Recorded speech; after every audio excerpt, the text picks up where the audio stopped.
e tem um índice de suicídios absurdamente grande. Foram 13 mil no último ano fechado, 2023, o que significa aí 37 a 40 suicídios por dia, índice equivalente aos dos países mais suicidas, entre aspas, do mundo, que são os países escandinavos, né, onde a noite do inverno dura 20 horas, né, e ao Japão, né, cuja cultura da intolerância ao insucesso faz com que os japoneses tirem a sua própria vida por questões muito pequenas. Hoje as novas gerações, sobretudo a Y, que está hoje assumindo os postos de mando do mercado, a maioria é o pessoal da geração Y, dos 30, 35 anos, mas também a geração Z, né, que hoje está entrando aí no mercado dos milênios, que são extremamente inquietas e que não aceitam coisas que contrariam aqueles valores pelos quais eles processam. Eu acho que eles são muito mais verdadeiros, né? Muito mais, mas, porém, aí é que vem o problema, eles sofrem mais nessa contestação, nessa inquietude, né? Nessa inadequação àquele trabalho convencional, muitas vezes dirigido por gerações mais antigas, eles sofrem mais no sentido de alguma decepção. Fala pessoal, sejam bem-vindos a mais um episódio do SSM em Pauta, o seu podcast sobre saúde, segurança e meio ambiente no trabalho. Hoje temos um convidado muito especial, alguém que é uma verdadeira autoridade de saúde ocupacional e mental no ambiente corporativo. É um parceiro aqui do nosso canal, com mais de 30 anos de experiência, ele é especialista em ergonomia, saúde mental no trabalho e perícia médica, além de ser pesquisador independente da Università de Milano, na Itália. Nosso convidado de hoje é o Dr. Luiz Fernando Ormen, um profissional que tem dedicado sua carreira a melhorar a qualidade de vida dos trabalhadores e a promover ambientes de trabalho mais saudáveis e produtivos. Ele é consultor da Confederação Nacional da Indústria, autor de diversos artigos científicos e publicações técnicas e um palestrante renomado em eventos de saúde ocupacional. No episódio de hoje, vamos explorar os desafios e as soluções para a saúde mental no ambiente de trabalho, entender as tendências futuras e descobrir como podemos transformar nossas empresas em lugares mais acolhedores e produtivos. Prepare-se para uma conversa instigante e cheia de insights valiosos. Então, sem mais delongas, vamos dar as boas-vindas ao Dr. Luiz Fernando Ormen. Ormen, é um prazer te receber novamente aqui no SSM em Pauta. Olá, Rogério. É uma satisfação voltar ao SSM em Pauta, porque já me considero meio que prata da casa, né? Tanto o número de vezes que nós conversamos, e é sempre uma satisfação contar com a tua participação e o teu público, sobretudo, né? Público diferenciado e que sempre está atento às questões de saúde e segurança. Obrigado. Tu é um parceiro mesmo, né? Então, quase sócio aqui do SSM em Pauta. E para começar, né? Se tu pudesse contar um pouquinho, atualizar o pessoal que ainda não te conhece, né? Sobre um pouquinho sobre a tua trajetória e o que te motivou a se especializar em saúde mental no ambiente de trabalho. Pois é, Rogério, sabe que pelos anos de profissão, né, você pode notar que a experiência é bastante grande, né, e diversificada. Eu pude transitar aí por várias áreas da medicina nesse tempo longo.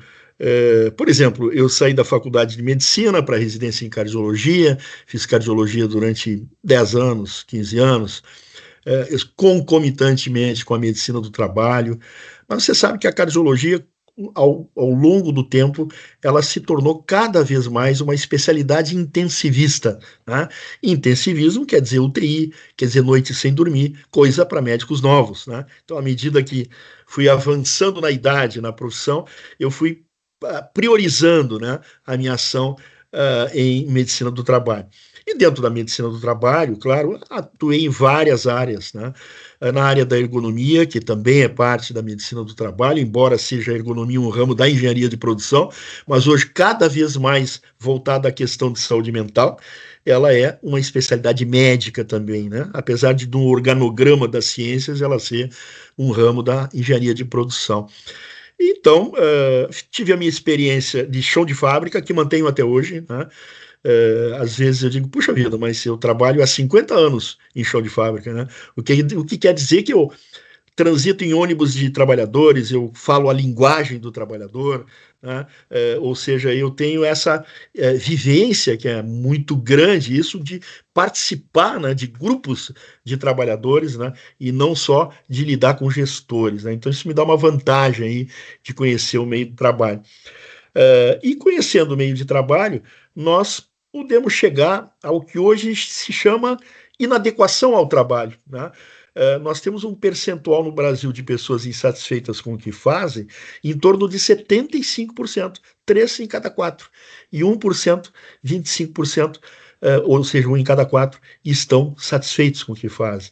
Olha que a coisa é bastante complicada, né? O índice de satisfação é muito baixo e ele baixa mais ainda quando é calculado nas gerações que entraram no mercado mais recentemente, né? Que são a geração Y e a geração dos milênios, né? Mas se nós levarmos em consideração que o mercado de trabalho hoje, pela primeira vez na história do Brasil e do mundo, reúne as 4 gerações simultaneamente no mercado, né? Porque as gerações mais antigas, como a Baby Boomers, por exemplo, que é a minha geração, retardam a sua saída do mercado por uma série de motivos. E a geração mais nova entra cada vez mais precocemente no mercado, até porque por necessidade econômica, a gente vai ver que hoje o mercado de trabalho se tornou, o ambiente de trabalho se tornou uma área de conflito, porque as gerações têm prioridades diferentes. E se nós considerarmos ainda o que hoje os estudos da mente humana estão colocando, né, que a cada 10 anos se fazem modificações no mercado equivalentes ao que um século fazia no passado, né, nós temos uma mudança de século a cada 10 anos, não do século cronológico, mas do século psicológico. Então isso é muito grave, né? Porque sem dúvida que esse ambiente pode gerar conflitos que colaborem para o desequilíbrio das pessoas. Está aí o índice de ansiedade absurdamente grande que existe na população brasileira, né? O Brasil hoje tem uma população tomadora, consumidora de ansiolíticos, em uma quantidade maior que os Estados Unidos, que tem 30% mais do que a população brasileira, e tem um índice de suicídios absurdamente grande. Foram 13 mil no último ano fechado, 2023, o que significa aí 37 a 40 suicídios por dia, índice equivalente aos dos países mais suicidas, entre aspas, do mundo, que são os países escandinavos, né, onde a noite do inverno dura 20 horas, né, e ao Japão, né, cuja cultura da intolerância ao insucesso faz com que os japoneses tirem a sua própria vida por questões muito pequenas. Então, nós estamos num mercado mentalmente contraditório, né? Eu diria, não diria negativo, mas contraditório, com conflitos, com instabilidades, né? Com rejeições muito grandes. E isso, sem dúvida, faz as pessoas não se acharem contentes no mercado. As novas gerações, por exemplo, a geração dos milênios, está trocando de atividade a cada ano 5, 6, 7, 10 vezes, né? Porque isso é um sinal, a rotatividade de mão de obra é um sinal inequívoco, né, da insatisfação que o trabalho está trazendo para as pessoas. E aí, olhando essa questão muito específica da inadequação, da insatisfação, eu comecei a estudar muito, tive na Itália durante algum tempo, na clínica de Lavoro, tive em Copenhague, na Dinamarca, fazendo um ciclo de estudos onde fiz 2 palestras na Academia de Ciências de Copenhague, tive num grande evento de saúde mental em Cartagena de Índias, na Colômbia. Então, eu tive uma experiência internacional grande, né, nesse tema, o que me trouxe assim, uma bagagem, digamos assim, né, para compartilhar, para dividir com os mais jovens, né, e trazer o conceito que a gente hoje tem, que será o objetivo fundamental aí do curso que você está organizando tão bem. A gente trazer o que há no mundo hoje, não apenas no Brasil, mas o que há no mundo hoje que possa colaborar para que o trabalhador seja alguém mais feliz no ambiente de trabalho, que é isso que a gente quer. né? Alguém menos amparado por drogas, né? Eu estou falando drogas no sentido de medicamentos, né? Mas também as drogas ilícitas de consumo cada vez mais forte no ambiente de trabalho, são um exemplo também de forma inequívoca que as pessoas buscam outros caminhos, né? Em que o trabalho convencional não está lhes dando, né? Então, fui buscar isso aí. Hoje me encontro fazendo medicina do trabalho de uma forma geral, como sempre fiz, mas também dando uma atenção especial à saúde mental, que é algo muito importante. Eu sempre digo que quase 5 décadas de trabalho, para não dizer que são 5 décadas, são 49 anos e meio.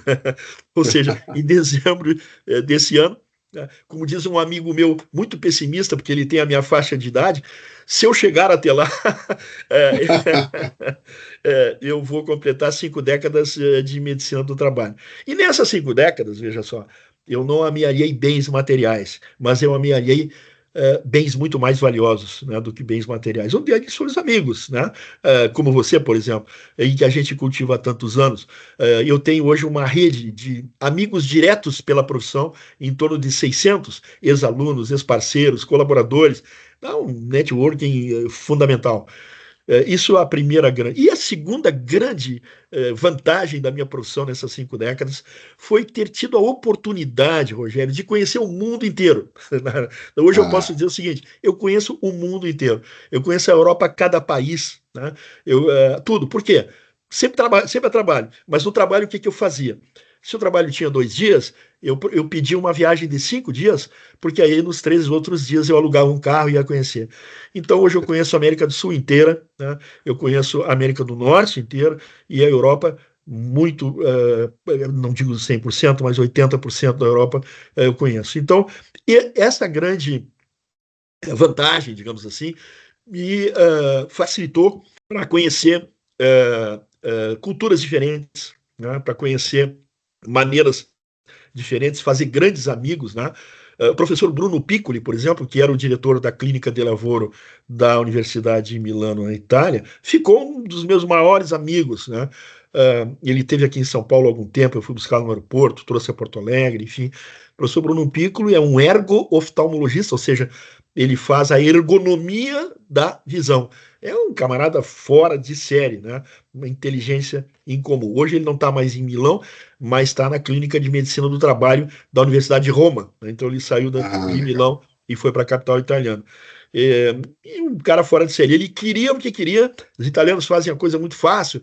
Eles têm dedicação exclusiva a um trabalho só, na medicina do trabalho. Então, lá na Clínica de Lavoro, eles entravam de manhã, saíam à tardinha.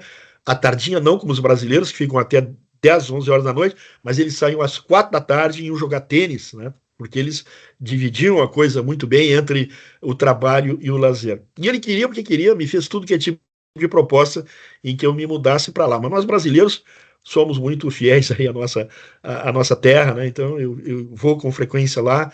Posso dizer que sou hoje um correspondente à distância da clínica, mas continuo no Brasil. Então essa é a história aí da vida, né, Rogério, com várias nuances diferentes, mas sem sem nenhum objetivo, nenhuma programação, só de uma coisa: aposentadoria. Essa realmente não está na previsão. A não ser, né, como os gaúchos velhos costumam dizer aqui, quando o patrão velho lá de riba, né, fizer a convocação para a seleção. Aí sim, aí não tem como fazer. Mas até lá, vamos estar na linha de frente aí. E o que é importante, chão de fábrica, né? Chão de fábrica, eu não abro mão. Vários já me propuseram, fica numa consultoria, fica de gabinete, negativo, né? É claro que às vezes falta um pouquinho de condição física para acompanhar o técnico de segurança que sobe 200 degraus num tanque de combustível, né? E eu tenho que dizer para ele, olha, espera um pouquinho, né? Porque eu tenho 25 anos e eu 70. Então, mas com uma velocidade menor, com as adequações normais aí das épocas da vida, né? Pretendo sempre continuar no chão de fábrica, por quê?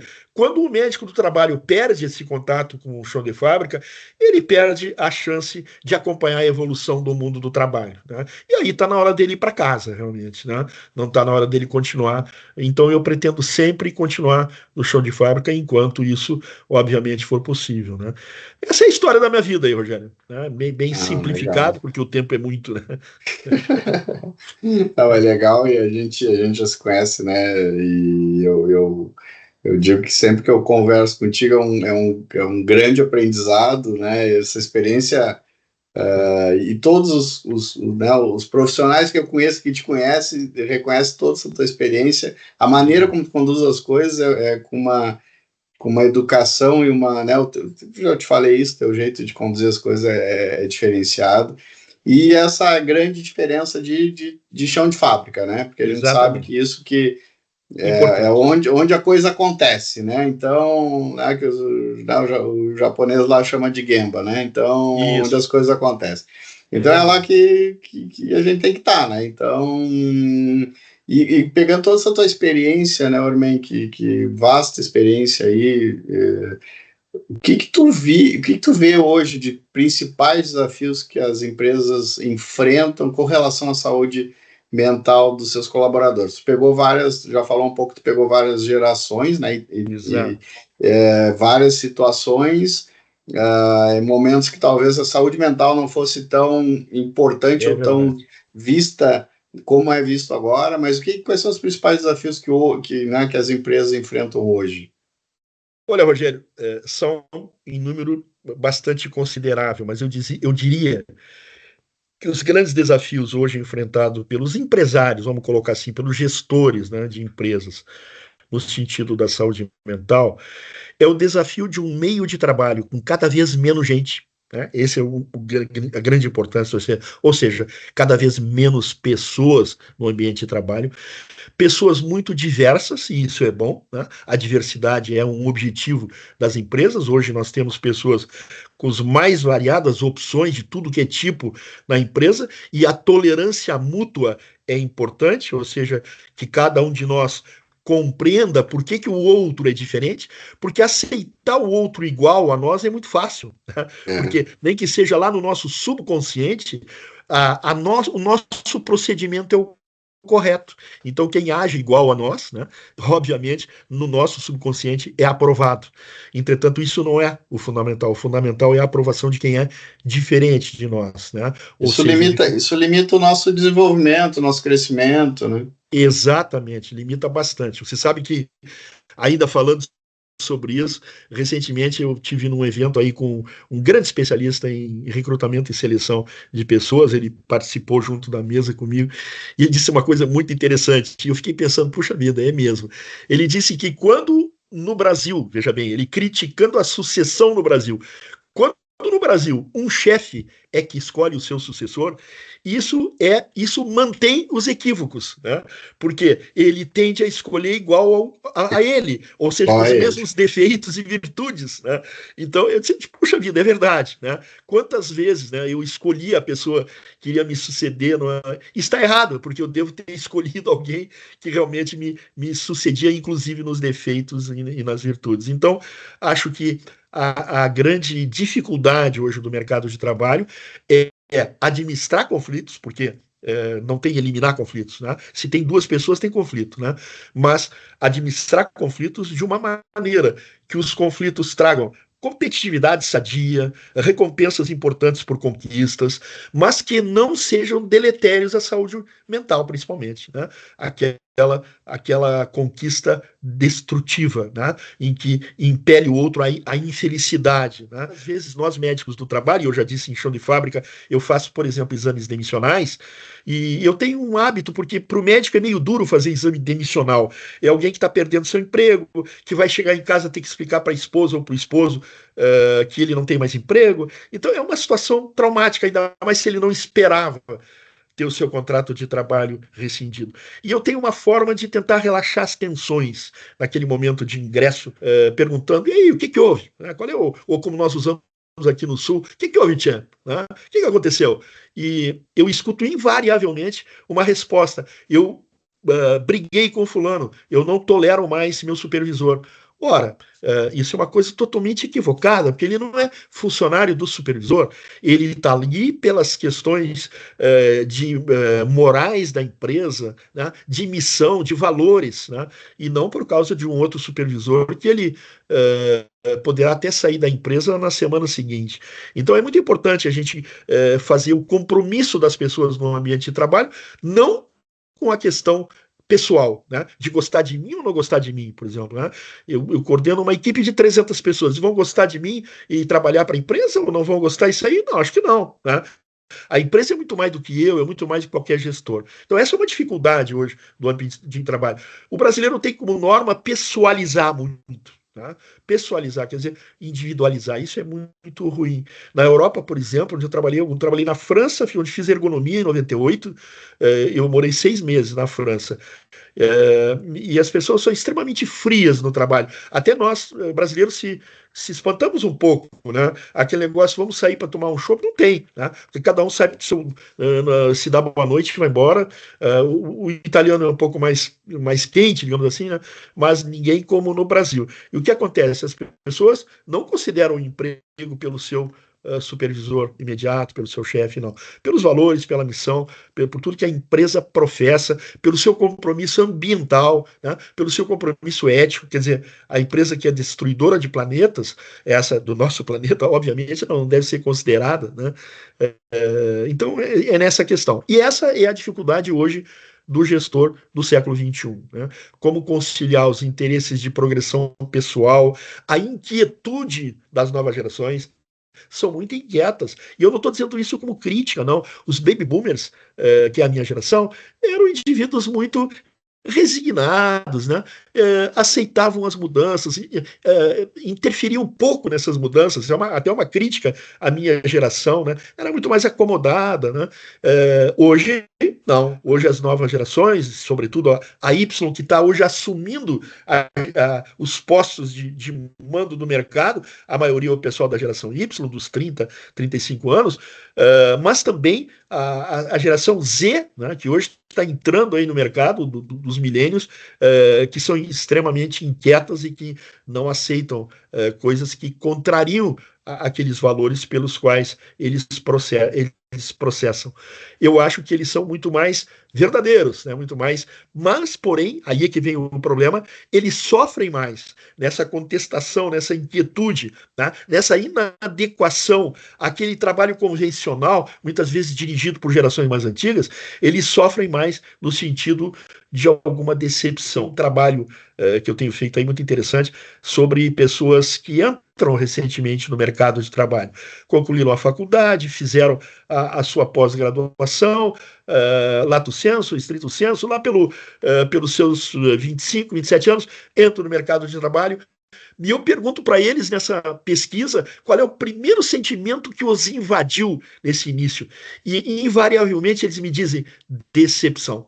Né? Eles não esperavam aquilo do mercado de trabalho. Olha que coisa interessante. Né? Nós estamos os decepcionando. Eles, indivíduos extremamente preparados. Né?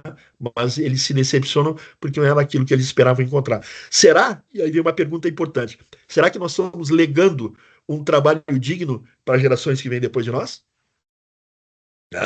É uma resposta difícil de encontrar. Acho que essa é a dificuldade, Rogério, se a gente puder. Isso é um outro tema que a gente vai discutir bastante forte, né? E eu vejo, né, como líder de equipe também, né, eu entro, eu tenho gente geração X, Y e Z no meu time, né, e vejo isso como um grande desafio, né, então, porque a gente também não a gente não foi preparado para essa mudança de geração. É verdade. Né? Então, talvez também as empresas têm que se atentar, né, para essa formação dos gestores, da liderança, para estar entendendo, né, e da própria equipe, né, porque não é só o gestor, a equipe de maneira geral. A gente fala muito de diversidade, inclusão, né, tudo, né, que é extremamente importante, que eu acho que as empresas já estão um pouco mais atentas, né, a essas questões.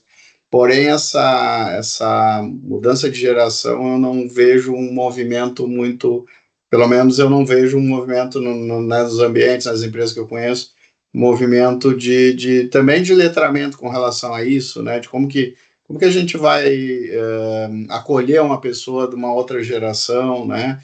E vai ter algum momento que vão estar todos os Y e vou estar eu como X, vai estar tu como, né, como baby boomer, e aí como é que a gente vai Nós ser vamos acolhido? Como é, sabe? Como é que... Então, isso para mim é um tema bem Perfeito. complexo, assim. Essa é a área que eu tenho tido mais dificuldade de lidar com gestores, sabe, Rogério? É incrível isso, porque eu escuto isso diariamente no consultório de dentro da empresa. O baby boomer como eu, dizendo como é que colocaram esse guri, como se diz aqui no Rio Grande do Sul, de 30 anos, que recém saiu das fraldas, né?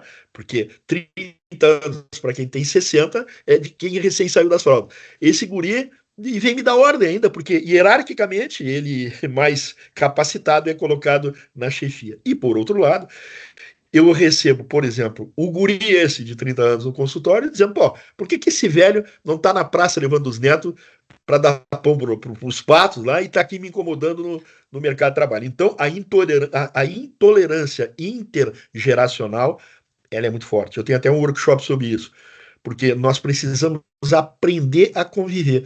Nós estamos chegando aí, Rogério, num patamar, em 10, 15 anos, nós vamos chegar a uma expectativa de vida de 100 anos da espécie humana. O que significa dizer que depois da aposentadoria vai ter em média mais 50 anos de vida. Né? O que nós vamos fazer com esses velhos, né, que tiverem saúde para trabalhar, para ficar no mercado, para passar sua experiência, se nós não tivermos como colocá-lo? No ano de 2050, o Brasil vai ter 70 milhões de idosos, quase a população, a 50% da população que tem hoje. Então, essas pessoas vão ter que ter algum meio de subsistência, porque a Previdência Social não vai suportar sustentar isso tudo sem trabalho. Né? Então você vai ter que dar trabalho. Para dar trabalho tem que ter mercado. Né? Ou vai botar tudo, é velho a pedir dinheiro em semáforo. Né? Então é preciso que a gente estabeleça políticas e estratégias sérias, né? Para que o idoso do século XXI ele tenha o seu local, vamos dizer assim, para sobreviver com dignidade, né? E sem pedir, já que a Previdência, até dou uma notícia triste para os mais novos, né? Quem está iniciando o trabalho hoje não vai ter Previdência, evidentemente não, né? Porque a Previdência hoje é o maior rombo brasileiro, né? Se fala em muitas coisas do rombo de contas brasileiras, mas o grande rombo é a Previdência, e o culpado é a medicina, né? É o sanitarismo que fez as pessoas hoje terem no Brasil uma pequena redução na área norte e nordeste, mas no sul e sudeste tem expectativa de vida igual à Bélgica. Tá? Então aí vai fazer o quê? Essa questão preocupa, porque isso já está, vamos dizer, se localizando no âmbito das empresas, nas plantas das empresas. Os casos de intolerância, de brigas, são grandes, e isso, sem dúvida, torna mais deletéria ainda a saúde mental. Não que seja a única causa, evidentemente não, mas é uma causa que a gente precisa estudar e se dedicar a combater. Né? Isso é importante. E o estresse e o burnout, né? A gente ouve muito falar o burnout como um tema, né? Por que isso acontece, Ormen? Você sabe, Rogério, que o burnout era considerado até 2022 como uma patologia psiquiátrica que não teria obrigatoriamente relação com o trabalho. A partir de 2022, a OMS e a OIT conjuntamente determinaram que os casos de relação do trabalho eram tantos e maciçamente, uma estatística de mais de 90%, que o burnout passou a ser uma doença ocupacional, em que a pessoa se torna praticamente algo, uma reação muito pouco ativa com o trabalho, se torna uma pessoa deprimida, se torna uma pessoa que não responde aos estímulos normais do meio de trabalho. Tanto que aí burnout significaria, etimologicamente, da vela que se apaga, né? Ou seja, alguma coisa que se extingue no indivíduo, e o que a gente percebe que o burnout mais extingue é a vontade de viver. né? Pessoas que perderam a vontade de viver e se tornam vegetais quase, né? No sentido de não interagir com a vida. E isso é muito ruim. Então, são quadros graves de depressão, em que a gente precisa interagir profissionalmente, mas em que o ambiente de trabalho, sobretudo o ambiente empático, né, colaborativo, pode reduzir bruscamente o número de casos que evoluam até o burnout, que hoje é uma grande preocupação de saúde mental nas empresas do Brasil e do mundo, né? Pessoas que se decepcionam e que mostram que não vale a pena. Tanto é o número de pessoas que no Brasil, fala-se em 7, 10% de desempregados, mas tem 15% que nem procuram mais trabalho, né? Muitos deles afetados por burnout, em que acham que não vale a pena nem mesmo buscar um posto de trabalho, porque isso não traria benefício imediato para eles, né? Já o estresse, veja bem, o estresse é um pouquinho mais complicado. A mais moderna definição de estresse, essa que hoje está sendo considerada, é uma definição de produção, de produtividade. Por exemplo, estresse seria a incapacidade do organismo do trabalhador de atender às demandas do trabalho contemporâneo, né? Então, vamos dar um exemplo. A geração mais velha, a minha geração, pode se estressar por não conseguir atender às demandas da informática, por exemplo, que muito seguidamente, né, eu que sou do tempo da máquina Remington Rand, né, que é o teclado digitado, posso me estressar e frequentemente faço isso, em função do não entendimento dos recursos hoje, e isso que não estamos falando nem em inteligência artificial, nós estamos falando em informática. Ora, nós podemos ter, o que ocorre aí? Ocorre uma incompatibilidade cultural entre a minha capacitação e as necessidades do mercado, porque se eu quiser continuar no mercado, eu tenho que ser, no mínimo, um regular usuário de informática, tá? Como eu me considero. Não um especialista, mas o regular, saber ligar um computador e trabalhar com ele, saber fazer uma reunião por uma plataforma como nós estamos fazendo agora. Isso é o estresse que nós podemos chamar do estresse lesivo, agressivo, porque provoca frustração na pessoa que tem essa dificuldade. Agora, existe o estresse proativo, esse é benéfico, né? Os americanos chamam de eu-estresse. É aquele estresse que me mantém mobilizado, né, que me mantém atento às mudanças de mercado e que, portanto, esse é o estresse necessário. O oposto do estresse, do eu-estresse, seria a acomodação. E o mercado não permite ninguém acomodado, né? Quem estiver acomodado está prestes a ser excluído do mercado. Então, eu sempre digo para os meus alunos, mantenham o estresse. Eles acham que o professor está louco, né? Sejam estressados, né? Porque a hora que o empregador, que o gestor de vocês olhar que vocês não têm ambição, tá? Ambição, por exemplo, que antes era visto como um sentimento predatório, hoje está nos valores das empresas, tem que ser ambicioso. Se eu for ambicioso, é um acomodado, né? Então, veja bem, são coisas diferentes. Agora, o grande desafio do gestor, o grande desafio nosso como trabalhadores, é impedir, né, que o eu-estresse se transforme em de-estresse, que é o estresse destruidor, adoecedor. Tá? E isso é difícil. Por que é difícil? Porque a linha que separa o eu-estresse do de-estresse é uma linha muito tênue. Né? E se o indivíduo não perceber isso, ele pode deixar que o estresse o consuma, né? No sentido de provocar adoecimento proveniente do estresse. Então, essa é algo que a gente trabalha muito fortemente, e eu faço treinamento de lideranças, e a gente trabalha muito nas lideranças, né? Os gestores dos líderes do futuro não querem líderes acomodados, não querem líderes tranquilos, né? Esse não serve, né? Esse servia para a empresa do século passado, que faz só 24 anos que acabou, mas parece que faz tanto tempo, né? Do século XX. E hoje os líderes têm que ser ativos, tá? Têm que ser contestadores, tá? Precisam ser proativos, buscar soluções e não líderes acomodados. Essa é uma dificuldade que a gente tem no mercado de trabalho, porque o estresse muitas vezes se torna um estresse adoecedor. E falando aí de proativo, né, existem bons exemplos também, né? Tu pode compartilhar algum exemplo, né, de boa prática, de alguma empresa que tenha implementado, né, práticas de saúde mental que melhoraram assim, a questão de cultura e qualidade de vida dos colaboradores? Sem dúvida. Puxa, os exemplos seriam muitos. Eu me lembro agora de um exemplo que me marcou bastante, Rogério.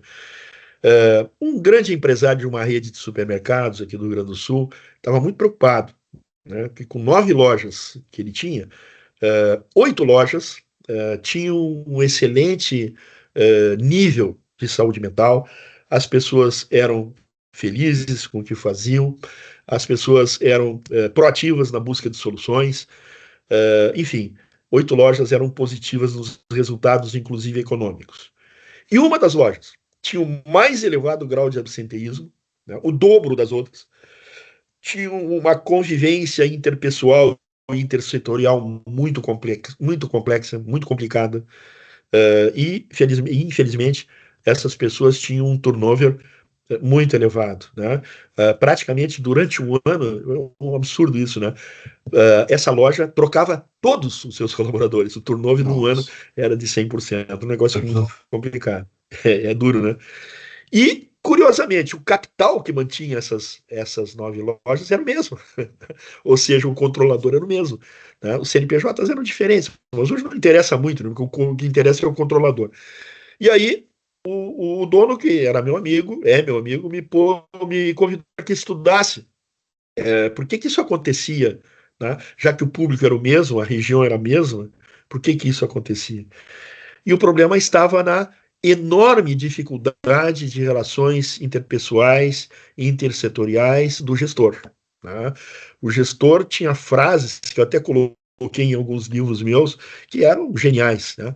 Uma delas é assim: quando ele achava que algum colaborador estava tendo muito boas ideias, ele chamava o colaborador e dizia: quem é pago para pensar aqui sou eu, você é pago para trabalhar. Ou seja, Nossa, o cara era um destruidor de emoções, né? tá E, louco. obviamente, o grande objetivo de qualquer trabalhador que entrasse nessa loja era sair desse emprego. O que eles faziam, tão logo conseguissem outro posto de trabalho em outra empresa, fazendo com que esse turnover fosse absurdamente alto. Né? Qual foi a grande solução? A grande solução foi dar um ano sabático, né, para esse gestor, colocá-lo numa. Porque relações humanas se aprende também, né? Isso não é. É claro que tem coisas inatas, né? Mas ele foi colocado num curso de pós-graduação em relações humanas, aperfeiçoou os seus contatos, voltou. Inclusive uma coisa, né? Essa loja, me esqueci de falar, muito importante, tinha tido 2 casos de suicídio. Tá? 2 casos de suicídio só no grupo de funcionários, que era em torno de 150, 2 suicídios. Olha o percentual, né? Nossa. Então, realmente se resolveu isso, nos deu uma grande satisfação, né? Porque se a gente fosse pensar só em regras de mercado, qual seria a solução demite o cara, né? Desligar, E, hein? sem dúvida, desligá-lo. Demite e se livra do problema. Entretanto, né, o dono, que era um indivíduo, um imigrante europeu, que chegou no Brasil jovem, fez fortuna a partir de um pequeno armazém, enfim, e chegou numa rede, ele tinha uma amizade pessoal por essa pessoa, que foi um dos que o ajudou nas etapas iniciais da carreira, então a demissão era impensada. Eu cheguei uma vez a ficar bravo com o dono, dizer: pô, você me contratou para que aconselhasse, mas a gente está com uma laranja podre no cesto, né? Então nós vamos ter que trabalhar muito bem. A primeira coisa que eu quero que o senhor dê é um ano sabático com salário direitinho para ele, né? Para que ele possa estudar. O dono concordou, nós fizemos isso. E esse foi um dos cases. A gente tem aqueles cases Legal. que nos dão grande satisfação, porque nós atingimos objetivos reais, né? Objetivos que nós melhoramos não a vida do gestor, né? Nós melhoramos a vida de 200 famílias, né? Porque a gente coloca o indivíduo revoltado, insatisfeito com o trabalho, e ele leva isso para casa, né? E lá casa ele discute com a mulher, bate nos filhos, embora seja ilegal, né? Mas a gente sabe o que acontece, né? Os feminicídios estão aí, enfim, a gente precisa conciliar trabalho e residência e família, né? E é muito difícil essa conciliação. Então, esse foi um dos casos, embora sem dizer nomes, né? Porque evidentemente eu não tenho permissão para isso, mas dizendo que é um dos casos que me trouxe bastante satisfação. E outros semelhantes a esse, e outros, para não dizer que a gente ganha todas, porque é mentira, Sim. você sabe, né? Dizer que mentira, não estou aqui para contar lorota, né? Se perdeu muitos embates, claro que sim, né? Muitas tentativas se fez e às vezes não tivemos apoio. A gente sempre diz que os programas de saúde mental devem ir do CIO até o chão de fábrica, né? Porque se eles se fizerem só no chão de fábrica, eles estão fadados ao insucesso, porque não tem do cara que assina a despesa, né, do programa. E se fizer só no gabinete, né, de ar-condicionado, ele também está fadado ao insucesso, porque ele não engloba o trabalhador. Né? Então, isso é muito importante. Desde aí, Rogério, eu tomei uma decisão na minha carreira. Eu só faço programas de saúde, incluído de saúde mental, se todos da empresa participam. Tá? Teve uma empresa que no Brasil tinha a concessão para fazer essas camisetinhas do jacarezinho, né? Essas que são americanas, né? Mas a empresa que tinha concessão, uma das várias empresas aqui no Brasil que fazia essas blusas do jacaré, me convidou para implantar um programa de ergonomia com foco em saúde mental. E eu disse as condições. A primeira era a reunião com a alta gestão, o CEO, a diretoria, enfim. Fui o primeiro dia lá e o gestor tinha sido chamado para uma reunião com a diretoria americana em São Paulo. Remarcamos outro dia. Eu fui o segundo dia, ele não podia me atender. Né? Tinha outras coisas mais importantes. No terceiro dia, eu disse para eles que não ia mais. Aí eles me disseram, puxa vida, por que o senhor vai botar fora? Até o cara se surpreendeu. Era um contrato muito bom, nós somos consultores, a gente sabe, não pode abrir mão de contratos bons, entretanto, aquele era um contrato fadado ao insucesso. É um Tá? O que ia sucesso. depor, é claro, ia depor contra a minha reputação enquanto profissional. Porque quando o programa vai à falência, o culpado é o instrutor. Sempre. Né? Quando ele é vitorioso, vai para o filme de final de ano e o gestor assume a responsabilidade pelo sucesso. Agora, se quebra, o instrutor poderia ter sido mais explícito, mais completo, não é isso? Então, a partir daí eu não aceitei mais. O que foi uma surpresa para eles. Pô, mas o senhor não vai aceitar mesmo esse contrato tão bom? Eu disse, olha, eu, felizmente, uma das coisas muito boas que a profissão me deu ao longo dessas quase 5 décadas, no final do ano eu já não vou dizer mais o quase, né? Ao longo dessas quase 5 décadas, foi o direito de escolher onde trabalhar. Realmente isso me deu. Hoje eu posso, felizmente, escolher, olha, ali eu quero trabalhar, me sinto bem, ali eu não quero e tal. Então tem exemplos de sucesso também, né, Rogério? Para não achar que tudo são flores, né? Isso é importante. Infelizmente ainda tem muitas empresas que entendem assim, né, que não tem envolvimento, a gente está falando de saúde Exato. mental, mas tem outros também programas que são extremamente importantes, Exato. que vêm, né, Isso. top-down, né, e às vezes quando se fala top-down É. parece um termo meio, né, pejorativo até, mas não adianta, tem coisas que tem que vir do CEO, porque se o CEO não acreditar, se o CEO não estiver preparado para as mudanças que vão acontecer, né, e ele está trazendo para a questão de saúde mental, vão acontecer, né, ou tem que acontecer, claro. Se ele não tiver o apoio, não tiver esse entendimento, não vai funcionar, né? Sem dúvida, sem dúvida. Esse é o grande problema nosso hoje, né? É a conscientização das pessoas, é a busca desse entendimento, é a criação de ambientes saudáveis de trabalho. Isso é importante, né? Ambiente saudável. Mais que pessoas saudáveis, nós temos que construir ambientes saudáveis de trabalho, né? As formas de construção, as estratégias, os mecanismos, as sugestões minhas de sucessos e evidentemente, evitar os insucessos. É que estão no nosso curso, Rogério. É isso que a gente vai buscar junto ao a nossa seleta plateia. Legal. Ele vai falar depois do nosso curso, né, Urmen, que é o curso de gestão de saúde do trabalhador, saúde mental do trabalhador. Sim. Que é um curso que justamente, né, preparar, né, essas lideranças, preparar os profissionais para administrar isso de uma maneira mais adequada, né? Mais harmônica, né? Mais harmônica, enfim. Carmen, é sempre muito bom conversar contigo, né? Um aprendizado imenso, né? Quero agradecer a tua participação aqui de novo no canal. né, compartilhando um pouquinho. A gente pode ficar aqui o dia inteiro falando, porque é muito gostoso mesmo falar contigo.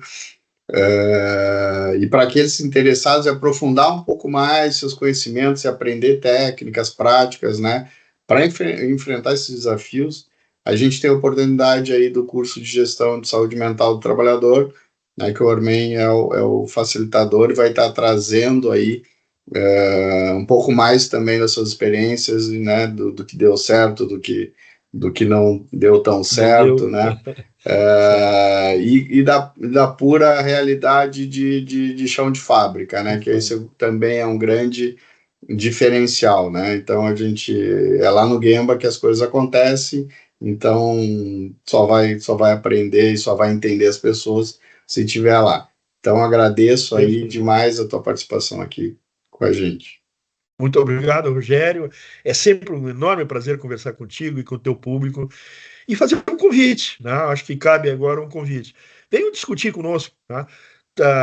Eu não sou vamos dizer, uma pessoa que fale demais, falei até demais hoje porque eu me entusiasmo muito com esse assunto e às vezes o entusiasmo nos leva, né, a transgredir até períodos de tempo. Mas no curso, participem, né? Questionem, contem experiências positivas ou negativas, né? A ideia é trazer, sobretudo, experiências, né? Baseado em alguma teoria. O curso é dividido em duas fases. A primeira, claro, é um pouquinho mais de embasamento teórico que a gente precisa, e a segunda, então, é mais prática, né? Mas tenho certeza que, como em qualquer curso, a gente sempre traz experiências novas. E esse é o convite que eu faço junto com o Rogério aí, do nosso curso, tá bem? E aí, gostaram desse vídeo? Então se inscreva lá no nosso canal e ative o sininho para receber as notificações dos próximos vídeos. Muito obrigado e até uma próxima.